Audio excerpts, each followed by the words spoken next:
Hi, welcome to our show today, folks. We got a great show lined up for you. We're going to be talking about self-directed IRAs. Did you know that an IRA can actually own real estate, but there's some rules that are associated with that? Sequencer returns, kind of how the math works with that. Sale of residence exclusion. When can I exclude the gain on the sale of my home? We're going to talk about when you want to pay tax on your money, okay? Most generally, you want to pay a tax on it when you're using it, right? Maybe some other reasons, though. And then after hours trading, get asked all the time, Larry, I got up this morning, the market has already moved. How did that happen before opening bell? Well, we're going to talk about how that might happen, so stay tuned, folks. Retiring Well, brought to you by Centennial Wealth Advisory, financial advisors specializing in retirement planning and serving all of Northern Michigan. Retiring Well, helping you plan for a successful and comfortable retirement. Retiring Well, plan to retire well. In this segment, I want to talk about what's called self-directed IRAs. Now, if you didn't know this, you can actually hold real estate in an IRA. Okay, it could be commercial property, it might be residential property, it could be rental property, it could be raw land for that matter, but you can hold real estate in an IRA. Some other things that you can hold in a self-directed IRA are precious metals, gold, silver. How about cryptocurrencies? Okay, so a lot of people think that their IRAs just have to have, what we call typical mutual funds and the like, but actually can hold these kind of assets in them. Now, other accounts can have these kind of assets in them too. It's not just IRAs. Roth IRAs, SEP IRAs, simple IRAs, even 401ks can hold some of these assets. So knowing that might be valuable to you. Now, there's some rules that are associated with these self-directed IRAs, though, that you have to be aware of. First of all, the investment you put in them, it has to be what they call has to be an arm's length transaction. And all that simply means is that you can't have any personal benefit. So you say, Larry, what do you mean by personal benefit? Well, for example, let's say I put some vacation property, in that self-directed IRA. I can't have any personal use of that property whatsoever. Absolutely none. Let's say that I'm providing the management for that property. Let's say I'm mowing the lawn. I can't take any personal pay from that IRA either. Okay, so I can't have any personal benefit in that real estate from a pay standpoint or use standpoint. Now, if I got, let's say, rental property or vacation property in this self-directed IRA, all income and expenses have to be kept within that IRA. So rent income has to go in there, and then property taxes, insurance that get paid have to go out of there. So all income expenses have to stay in, and no personal benefit can come back to yourself. Now, if you want to do a self-directed IRA with real estate, you got to be careful because you can't have what's called any recourse debt. I mean, you can go out and get a loan with the bank to put it in, but the bank can't go after that property as collateral. It has to be what's called a non-recourse loan. So that's kind of a unique thing. A lot of times it's probably best if you can do these properties with cash. Now, you have to have a third-party custodian. I know years ago one of the bank trust departments would be a custodian for these self-directed IRAs. I know now online you can Google for them. They've got these companies that act as a third-party custodians for these. Basically, they hold the title of the asset in the IRA for you. So hopefully it kind of lets you know kind of what those are about. A lot of people don't know they're out there, but if you're somebody that wants to get involved in real estate and you're in an IRA and you don't like what's going on with the market, then give us a call. We'll kind of show you how to get set up in one of those things accordingly.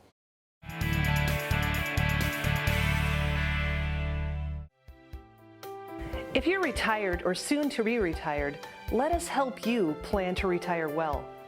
Centennial Wealth Advisory specializes in retirement planning and has offices in Traverse City, Cadillac, Petoskey, and Gaylord. We'll never pressure anyone to become a client. Our goal is to inform and educate. Simply schedule a meeting at one of our Northern Michigan office locations for a free, no-obligation retirement review.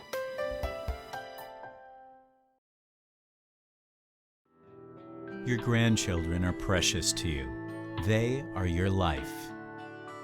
This is your time to have that special relationship.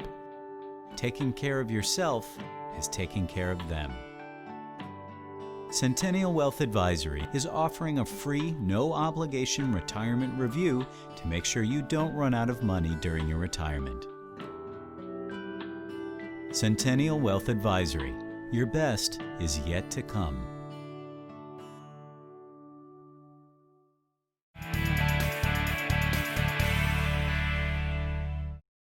Hi, welcome back. Listen, in this segment, I just want to have a little bit of fun because I want to talk to you about what they call sequence of returns. Now, there's a lot of financial jargon in our industry, and you'll find that anytime we're talking about any kind of financial jargon, we want to give you a thorough understanding of what we're really talking about. Well, one of those things sometimes you'll hear people talk about is what they call sequence of returns. And the conversation I would like to have around this is, do you know that it doesn't matter the order of your returns, you're going to arrive at the same amount no matter what? And so I thought it'd be fun to kind of illustrate this on Chalk Talk to kind of give you a feel for what I'm talking about. So here's a person who has $100,000, all right, and they're going to get, in 4-year period, they're going to get an 18% return the first year, a 7% return the second year, a 12% return the third year, but then all of a sudden they're going to lose 40% in 1 year. Maybe this is like a 2008 or something. So you follow me on the math. The first year they make 18%, 18,000. They now have 118,000. Second year, 7%. They're now at 126. Third year, 12%. They're now at 141,000. And by the fourth year, now all of a sudden they lose 40% in 1 year, lose 56,000. But they're at 84,000. Now, what if I was to reverse that order? So the first year, instead of the last year losing 40%, what if they lost 40% right off the bat? And then in reverse, got 12% the second year, 7% the third year, 18% the fourth year. So let's look at that. How would that come out? Well, first year, I lost 40%. I'm down to $60,000. But now I start to build it back up. I get 12%, I get to 67.2. 7%, I'm now at 71,000. Now by the fourth year, 18%, guess where I'm at? $84,000, the same place. It didn't matter. Changing the frequency of the returns had no difference. Now, why is this important? It's just important to understand that, that's the way the math is always going to work out. Now, some people, in fear that they're going to get a big negative, might want to take a little bit more risk on the normal because they think if I can just get some bigger returns in the early years, that'll make up maybe for that negative year. I'm just going to tell them, I'll talk to them about sequence of returns and say, listen, the sequence of that doesn't matter. Whether you get the first year or the last year, the math is the same. So again, just thought I'd have a little bit of fun with you on that. Isn't it interesting that that's the result no matter what? So anyway, hope you found that valuable. Was a little fun. But if you want to know how maybe that affects you and your retirement and your planning, then give us a call. Really interesting information there, Larry. And when we were talking about those self-directed IRAs, we were talking about an example of what about if you were able to shift that IRA over into a Roth IRA. So you're going to pay tax on that conversion, but then if it's an asset that you're looking at and you're saying, wait a second, I'm very confident that this is going to grow significantly, like that piece of investment real estate that you think it's the prime spot and it's only going to go up in value, the benefits from not only an investment perspective, but also from a tax perspective to get that money shifted over to a Roth. Yeah, think about it. The benefit of a Roth IRA is that it grows tax deferred, and then down the road you don't have to pay tax on it when you take it out. Right. So if you have some really highly appreciative assets and they're sitting in an IRA, and mind you, we're in a low tax rate environment, knowing that taxes might go up, why wouldn't you pay the tax on that IRA, do a Roth conversion, get that self-directed IRA over into a self-directed Roth IRA, and realize that tremendous growth and not have to pay tax at the end? So just something to think about, right? Yeah, for sure. And so that's again where here at Centennial Wealth Advisory, we're not a custodian, so we cannot hold those assets, but it is something that we can sit down with you and talk through your personal situation to better understand where you're positioned and what that looks like going forward. And then John, that last segment I talked about sequence of returns, I kind of have some fun with that because I can show people how the math math works, and that if you're just an investment and you're in the growth and accumulation phase, doesn't matter, right? Sure. But if you're somebody that's in retirement and now you're taking income from that portfolio, the math doesn't work out very much the same. Right. I mean, think of it, you'd think back to 2008 and everything when the market pretty much dropped in half. If you're somebody saying, hey, I want to draw an income stream from my portfolio, and say that's a 5% withdrawal rate as an example, and your account drops in half, now all of a sudden you're looking at a 10% withdrawal rate, which from our perspective isn't something that's feasible over the long term. So stay with us. We've got a lot more great information to share with you.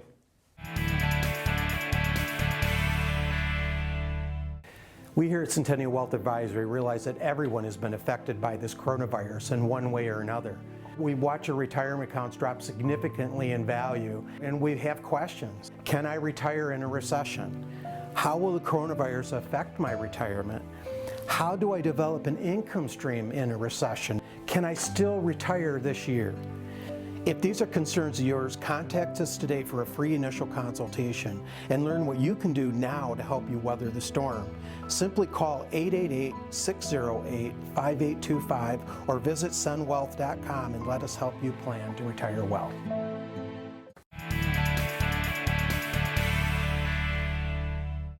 In this segment, I want to talk about the sale of a residence exclusion.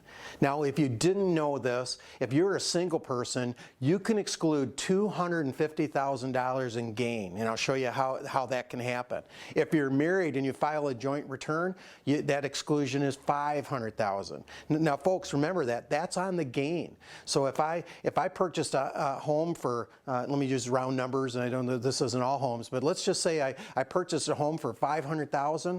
And I held it for a lot of years, I then sell it for $1 million, I've got a $500,000 gain there that can be totally excluded if I'm married and I file joint.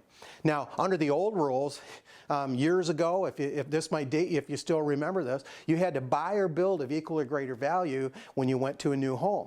And as long as you continued to do that, you could keep deferring the gain on that home.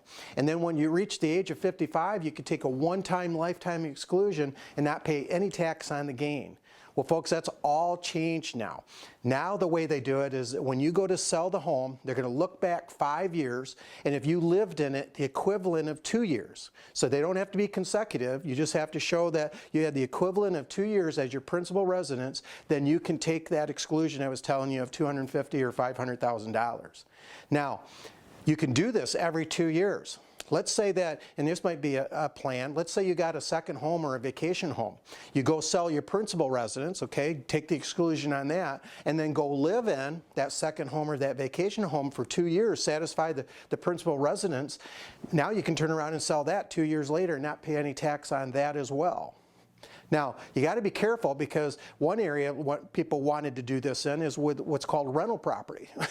They've been depreciating it for years. Now they got this low basis. When they go to sell the rental property, it's going to have all that depreciation has to be recaptured. So they wanted to move into these rentals to satisfy the 2 years and sell them. Well, IRS got wise to that, and so now what they've done is they limit the exclusion. So let's just say that you've owned this property for 20 years. Yes, you lived in it for 2 years. Well, they're going to take that 2 years, divide by the 20, 10%, and then they're only going to give you 10% of that exclusion amount, which would be $25,000 or $50,000, right? So, you got to be careful. If you got rental properties, it's not going to be easy to do it.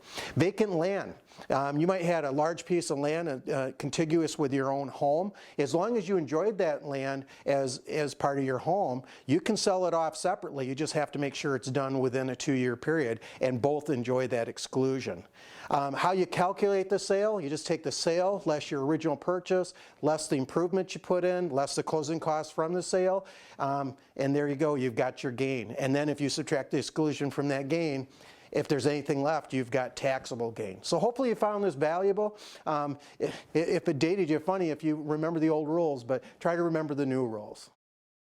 Larry, I'm glad you got into real estate, because that is a topic that I know everyone enjoys. Real estate, probably owns a home and everything. And now some of the rules, though, Larry, that you were talking about might date yourself a little bit, because that wasn't something that I've ever dealt with during my lifetime. But it is one we always like to kid Larry as well. He sometimes has these references that we look at him and sort of have to Google to see when that was a popular saying or something. And so we always have fun with that. But yeah, real estate is a big time investment for a lot of people. When you're building a retirement plan, we always like to include, hey, what about your real estate? And that usually adds up to hundreds of thousands of dollars. And so it's a big piece of your overall plan. Yeah, especially when somebody close to retirement is looking to downsize, right?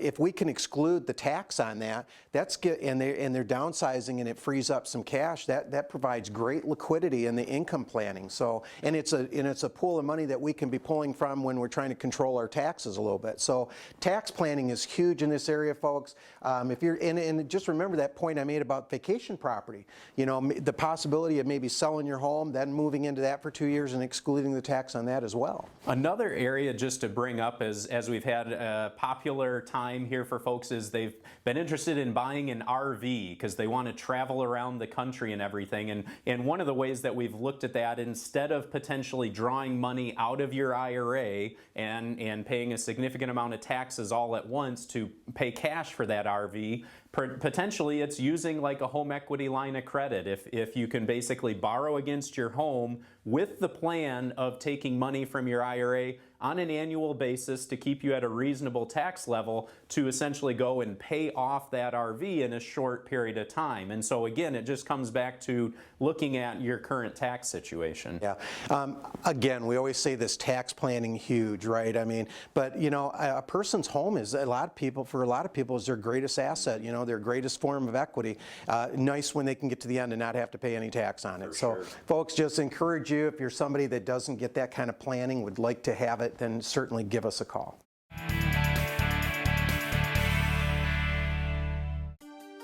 Are you drawing closer to retirement or already retired? Do you feel confident that you have a plan in place for your retirement? At Centennial Wealth Advisory, we believe there are a number of areas within your retirement plan that must be working together. It's very important that you have a long-term income plan. You don't want to run out of money in retirement. And we believe that tax planning should go hand in hand with your income planning. So we have our very own accountant on the team to assist you. We also believe that you need to have your estate planning in order to ensure that your assets are left behind to your loved ones and/or charities. Along with that comes insurance planning, whether that's life or health. Along with all of this, obviously comes your investment planning, which you need to have confidence will help you accomplish your goals and objectives. As you can see, there's a number of areas that you need to be taking into consideration when it comes to your retirement planning. We'd love the opportunity to share with you how we approach all of these areas within your retirement plan. Please call the number on your screen.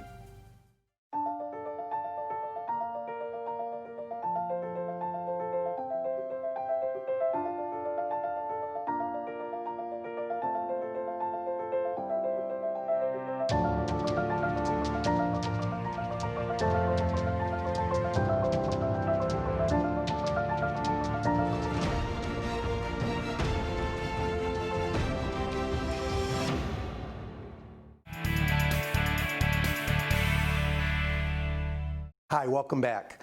Listen, in this segment, I want to ask you a question. When do you want to be paying tax on money?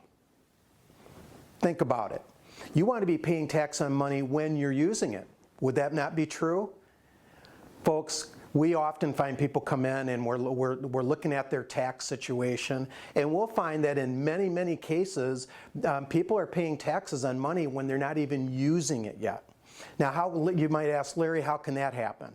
Well, let me just give you a scenario. Let's say somebody comes in and they've got pension income, and now they've got Social Security income on top of that, all right? And that, for the most part, is meeting their income needs.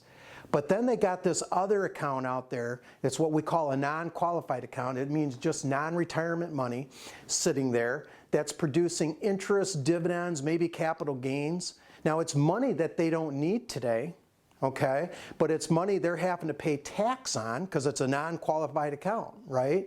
So they're having to pay tax on it today when they're not even using it. This is just a great example of why tax planning is so vitally important. Because, you know, when you're trying to take income, all right, first of all, you're going to have to ask yourself, what accounts am I going to take that income from? Let's say you're a person that has IRA money, you have Roth IRA money you build up, and then again you have that non-qualified money. And you're trying to see what is the best bucket to pull that money from as you're taking income in retirement. Well, for tax planning, it's going to be very important to go in there and look at that scenario and see which one makes sense.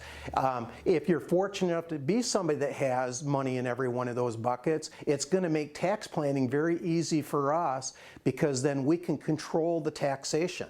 You know, we might not only pull out enough out of the IRA money because we might want to stay in the lower tax bracket, right? Or maybe we're in the higher tax bracket, so maybe we want to take a little, you know, lower down the IRA money and pull a little bit more out of the non-qualified bucket. You know, tax planning is going to be huge in this regard. It's very important as well, because when you're looking at your Roth IRA money and then you've got the IRA money, maybe if we have some room in that lower tax bracket, we can be moving some money from one bucket into another bucket. In this example, money from my IRA bucket into my Roth IRA bucket. So if you're somebody that's, you know, near retirement or in retirement and you don't have a tax plan, you're trying to figure out how this all works for you, then I encourage you to give us a call. We'd be glad to sit down and look at your scenario and see what is a good fit for you.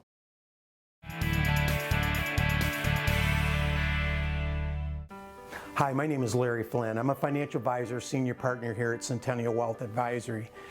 Listen, with this coronavirus, it created unprecedented times. High unemployment, you got a lot of businesses not reopening. Whether there comes a treatment or a vaccine for this disease, we don't know. There's just a lot of questions, a lot of uncertainty. But your financial well-being is still very important. And if you're in retirement or near retirement, then getting some good, sound financial advice is going to be critical. So in these unprecedented times, we're understanding that safety is a concern, and so we're offering a couple options. If you're willing to talk by phone or want to do a virtual meeting, whether that be Zoom or something like that, we're offering that ability to do that. If you're somebody that does want to meet in person, we're trying to accommodate that as well. We're saying, you know, we're not going to have any two clients meet at once. We're sanitizing it before and after you're here, and we're keeping the proper social distancing in place while we meet. So if these are a couple options you might want to pursue, we encourage you to just give us a call on the number that's on the screen, or visit our website at cen-wealth.com, and just basically you can set up a meeting there. Stay safe. If you have some financial concerns and need to address those, then certainly give us a call.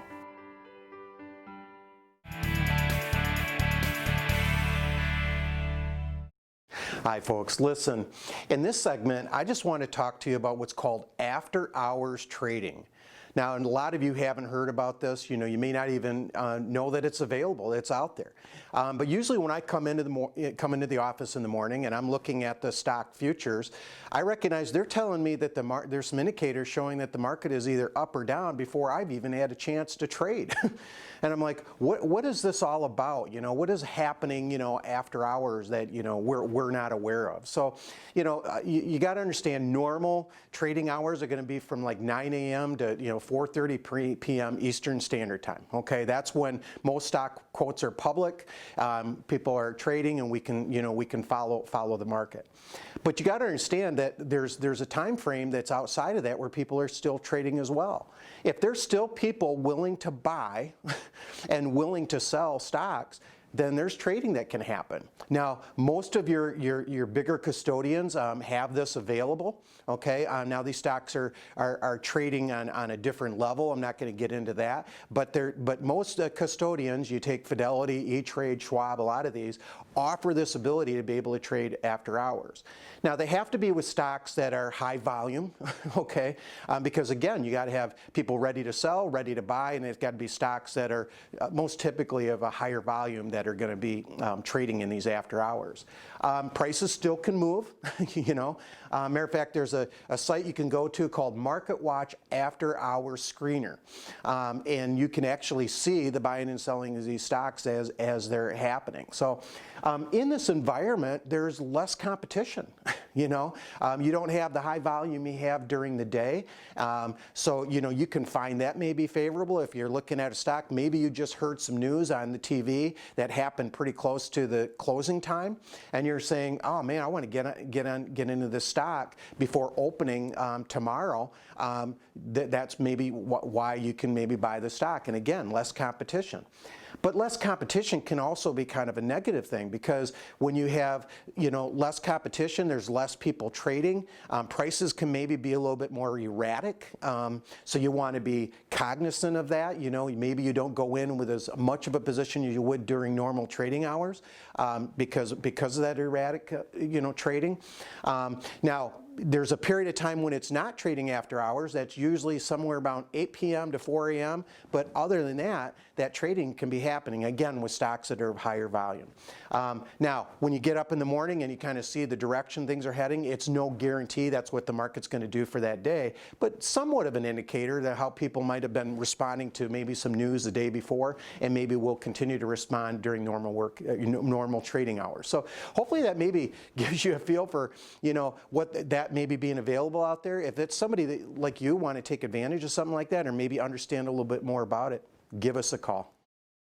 Larry, I'm really glad that you brought up the taxes on money that you're not spending, because I was just talking with some folks last week, and it was a married couple, and they were we were coming across the tax planning side and seeing, hey, right now you're in great shape, keeping in mind that the current tax rates are effective through 2025. But then we had a scenario where we ran, hey, what if something happened to one of you? And then there was basically the surviving spouse income. And Larry, they were a fortunate case where they both had pensions, and they both had reasonable Social Security. So they were in a spot where today they were in a lower bracket, but because of the income and how they would receive the spousal benefits from the pension, they were basically, a surviving spouse was going to move up a tax bracket. Gotcha. So that was what we were facing. Yeah, and then if they've got that income stacked on, and then when they have to take money out of their IRA, right, where are they falling? Folks, in tax planning, that's what we want to be very cognizant of, because if they got to pull out of the IRA and that's in that higher bracket, then, and there's nothing they can do to avoid that because of the pension, Social Security income, then what we want to do is, okay, if they're going to pay tax at that rate, that's what Uncle Sam's going to get, then let's maximize that bracket to do it early rather than later, right? Sure.